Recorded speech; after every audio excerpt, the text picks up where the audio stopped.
friends, have you ever found yourself mindlessly scrolling through Instagram, comparing your life to others and feeling pretty crummy about it? You're not alone. In this video, we are going to explore how Instagram can make us feel insecure and more importantly, how we can use it for our betterment. So first point is comparison and envy. നമ്മൾ Instagram use ചെയ്യുമ്പോൾ ഏറ്റവും കൂടുതൽ നമ്മൾ ചെയ്യുന്ന കാര്യം എന്താ വെച്ചാൽ comparison ആണ്. നമ്മൾ ഒരാളുടെ സ്റ്റോറി പോയിട്ടെന്ന് വെച്ചോ, നമ്മുടെ സബ് കോൺഷ്യസ് മൈൻഡ് അറിയാതെ നമ്മളൊന്ന് കമ്പയർ ചെയ്ത് നോക്കും, നമ്മുടെ ലൈഫും അതുപോലെയാണോ?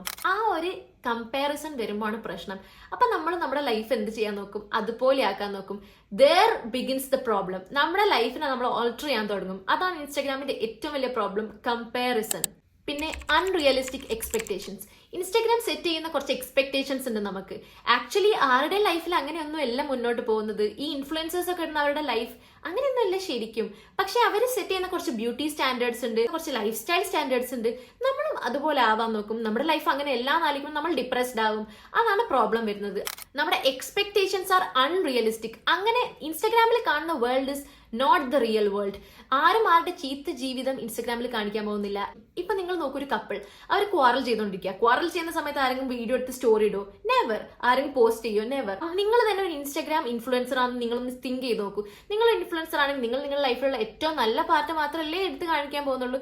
അതാണ് സംഭവിക്കുന്നത്. But we give expectations for a life also. Unrealistic ആയിട്ടുള്ള എക്സ്പെക്ടേഷൻസ് നമ്മുടെ ലൈഫിലേക്ക് ഇൻജെക്ട് ചെയ്യാണ് ചെയ്യുന്നത്.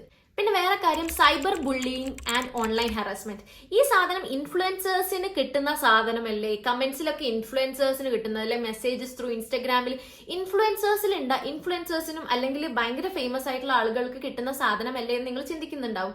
ബട്ട് നമ്മൾക്കും ഓരോരുത്തർക്കും വളരെ ബാഡ് ആയിട്ടുള്ള മെസ്സേജസും ഭയങ്കര ബാഡ് ആയിട്ടുള്ള കമന്റ്സും പല ആളുകളും if you are having A public account നിങ്ങൾക്ക് അത് എന്തായാലും ഉണ്ടാവും. ഇപ്പൊ നിങ്ങൾ അത്ര ഫേമസ് ആവണമെന്നില്ല, പക്ഷെ ആരെങ്കിലും ഒക്കെ വന്ന് കമന്റ് ചെയ്യും, ആരെങ്കിലും ഒക്കെ വന്ന് ബാഡ് മെസ്സേജസ് ഇടും, മെസ്സേജ് റിക്വസ്റ്റസ് എടുത്ത് ഓപ്പൺ ആക്കിയാൽ മനസ്സിലാവും. അപ്പൊ അങ്ങനത്തെ സിറ്റുവേഷൻസ് ഉണ്ടെങ്കിൽ നമ്മളത് മൈൻഡ് ചെയ്യുന്നില്ല എന്നൊക്കെ പറഞ്ഞാലും നമ്മുടെ മൈൻഡിൽ അത് കിടക്കും. വളരെ നെഗറ്റീവ് ആയിട്ടുള്ള കാര്യങ്ങൾ നമ്മുടെ മൈൻഡിൽ എന്തായാലും കിടക്കും. ഈവൻ വലിയ വലിയ സെലിബ്രിറ്റീസ് പറയുന്നത് കേൾക്കാറില്ലേ? അവർ ആക്ച്വലി ഇതൊക്കെ വളരെയധികം എഫക്ട് ചെയ്ത ഒരു കാലഘട്ടം അവർക്കും ഉണ്ടായെന്ന് അവർ പറയുന്നുണ്ട്. അപ്പൊ നമുക്കും ഇങ്ങനത്തെ സിറ്റുവേഷൻസ് ശരിക്കും ഉണ്ടാവുന്നുണ്ട്. പിന്നെ വേറെ കാര്യം, എനിക്ക് ഉണ്ടാവുന്ന ഒരു കാര്യം എന്താണെന്ന് വെച്ചാൽ, നമ്മൾ ഈ കമന്റ്സ് ഒക്കെ വായിക്കുമ്പോൾ ഈ മറ്റുള്ളവർക്ക് നെഗറ്റീവ് കമന്റ്സ് ഇടുന്ന കാണുമ്പോൾ എനിക്ക് ഭയങ്കര നെഗറ്റീവ് അടിക്കാറുണ്ട്. ഇപ്പം ഒരു നടിക്കെതിരെ ഒരു നെഗറ്റീവ് ആയിട്ടുള്ള കമന്റ് ഒരാളിട്ടെന്ന് വെച്ചാൽ അപ്പൊ നമുക്ക് ആ ഒരു ഫീലിംഗ് കിട്ടും, നമ്മൾ ഈ ഒരു ലോകത്താണല്ലോ ജീവിക്കുന്ന ഒരു ഫീലിംഗ് കിട്ടും. അപ്പം ബാക്കിയുള്ള നെഗറ്റീവ് കമന്റ്സ് വായിക്കുന്നത് നമുക്കൊരു നെഗറ്റീവ് എനർജി തരുന്നുണ്ട്. അങ്ങനത്തെ ഒരു സിറ്റുവേഷനിലും ഇൻസ്റ്റാഗ്രാമിന് ഒരു ബാഡ് ഇൻഫ്ലുവൻസസ് ശരിക്കും നമ്മളുടെ ലൈഫിൽ തരുന്നുണ്ട്. അപ്പം നിങ്ങളിപ്പോ ചിന്തിക്കുന്നുണ്ടാവും, ഈ പറയുന്ന ആൾക്ക് ഇൻസ്റ്റാഗ്രാം ഇല്ലേ, എനിക്ക് ഇൻസ്റ്റാഗ്രാം ഇല്ലേ? പിന്നെ വേറെ കാര്യം നിങ്ങൾ ചിന്തിക്കുന്നുണ്ടാവും, ഇനിയിപ്പോ ഞാൻ എന്തോ ചെയ്യണം, ഇൻസ്റ്റാഗ്രാം ഡിലീറ്റ് ചെയ്യണം, അല്ലെങ്കിൽ ഞാൻ ഇൻസ്റ്റാഗ്രാം ആപ്പ് ഡിലീറ്റ് ചെയ്യണോ, എന്റെ അക്കൗണ്ട് ഡിലീറ്റ് ചെയ്യണോ, ഇങ്ങനെയൊക്കെ നിങ്ങൾ ചിന്തിക്കുന്നുണ്ടാവും. പക്ഷെ നമുക്ക് ബെറ്റർമെന്റിന് വേണ്ടി യൂസ് ചെയ്യാം. സോഷ്യൽ മീഡിയ നമ്മൾ റൂൾ ചെയ്യാൻ നമ്മൾ അനുവദിക്കാതിരുന്നാൽ മതി. നമ്മളാണ് ഡിസൈഡ് ചെയ്യേണ്ടത് നമ്മൾ എന്ത് കാണണം, നമ്മൾ എങ്ങനെ ജീവിക്കണം എന്നുള്ളത്. അപ്പൊ അത് ചിന്തിച്ചാൽ മതി. നമുക്ക് അതിനനുസരിച്ച് മുന്നോട്ട് പോയാൽ നമുക്കൊരു പ്രശ്നവും ഉണ്ടാവില്ല. വേറൊരു പ്രശ്നം ഞാൻ പറയാൻ മറന്നു, നമ്മൾ ഇൻസ്റ്റാഗ്രാമിൽ കുറെ നേരം നമ്മുടെ സമയം മൊത്തം വേസ്റ്റ് ചെയ്യുന്നുണ്ട്. വെറുതെ സ്ക്രോൾ ചെയ്ത് നമ്മൾ പോലും അറിയാം നമ്മൾ റീൽസിന്റെ മുകളിൽ എത്ര സമയം സ്ക്രോൾ ചെയ്ത് പോക്കുന്നുണ്ട്. നമ്മുടെ മൈൻഡിൽ ശരിക്കും കയറാൻ പറ്റുന്ന അത്രയും സാധനങ്ങളല്ല കയറുന്നത്. ഒന്ന് ഭയങ്കര ഡിപ്രസീവ് ആയിട്ടുള്ള ഒരു റീലാണെങ്കിൽ അടുത്ത ഭയങ്കര ഹാപ്പി ആയിട്ടുള്ള റീലായിരിക്കും, പിന്നെ ഭയങ്കര പെട്ടെന്ന് ഒരു പേടിപ്പിക്കുന്ന റീലായിരിക്കും. അപ്പൊ നമ്മുടെ മൈൻഡിൽ ആ ഒരു ഇമോഷൻസ് വളരെ വേഗമാണ് സൈക്കിൾ ആയിക്കൊണ്ടിരിക്കുന്നത്. അപ്പൊ നമ്മുടെ ബ്രെയിൻ അത് താങ്ങാനുള്ള ഒരു ശക്തി ഇതുവരെ ആയിട്ടില്ല. അപ്പൊ എങ്ങനെ ഇത് ഡീൽ ചെയ്യാന്ന് പറഞ്ഞുതരാം. Set time boundaries. നിങ്ങൾ എപ്പോൾ ഫോൺ എടുക്കണം, നിങ്ങളുടെ ഫോൺ തന്നെ സ്ക്രീൻ ടൈം നിങ്ങൾ കുറക്കാൻ നോക്കുക. അതാണ് ഏറ്റവും ബെസ്റ്റ് ആയിട്ടുള്ള കാര്യം. നിങ്ങൾ നോക്കുക, നിങ്ങൾ ഇൻസ്റ്റാഗ്രാമിൽ എത്ര സമയം എടുക്കുന്നത്. നിങ്ങൾ ഒരു ഗോൾ വെക്കുക, ഈ ദിവസം ഞാൻ ഇത്രയും ഇൻസ്റ്റാഗ്രാം നോക്കൂ. ഓരോ ദിവസം നിങ്ങൾ ഗോൾ വെക്കുക, കുറച്ച് വരാൻ നോക്കുക. കുറച്ച് കഴിഞ്ഞാൽ നിങ്ങളുടെ കയ്യിൽ ആ ഒരു സംഭവം കിട്ടും. നമ്മൾ എത്ര ടൈം ഇൻസ്റ്റാഗ്രാം കാണണം എന്നുള്ളത് നമ്മൾ തന്നെ ചൂസ് ചെയ്യാൻ തുടങ്ങും. അങ്ങനത്തെ ഒരു സിറ്റുവേഷനിലേക്ക് നിങ്ങൾ ആക്കുക. Follow accounts that promote positivity and self acceptance.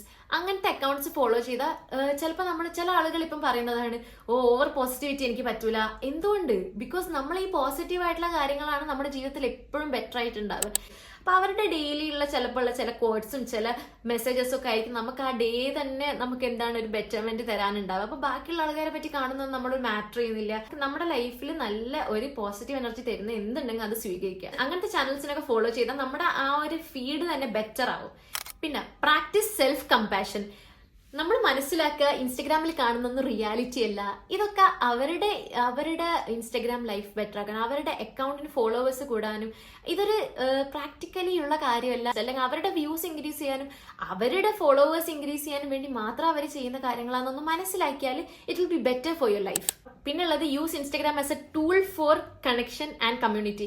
നിങ്ങൾ നല്ല കമ്മ്യൂണിറ്റീസ് ഒക്കെ ബിൽഡ് ചെയ്യാം. അങ്ങനത്തെ ഞാൻ പറഞ്ഞില്ലേ അങ്ങനത്തെ ചാനൽസ് ഉണ്ട്, കമ്മ്യൂണിറ്റീസ് ഉണ്ട് ഇൻസ്റ്റഗ്രാമിൽ which provide good positive information, positive ആയിട്ടുള്ള കുറച്ച് കാര്യങ്ങൾ ചെയ്യുന്ന കമ്മ്യൂണിറ്റീസ് ഉണ്ട്. അതിലൊക്കെ ജോയിൻ ചെയ്തായിട്ട് ഗിവ് യു ഗുഡ് ഫീലിംഗ്സ്, നല്ല പോസിറ്റീവ് ഫീലിംഗ്സ് നിങ്ങൾക്ക് എന്തായാലും കിട്ടും. Thanks for watching everyone. നിങ്ങൾ ഓർക്കുക Instagram is just a tool. ഒരിക്കലും അതിനെ റിയാലിറ്റി ആയി കാണരുത്.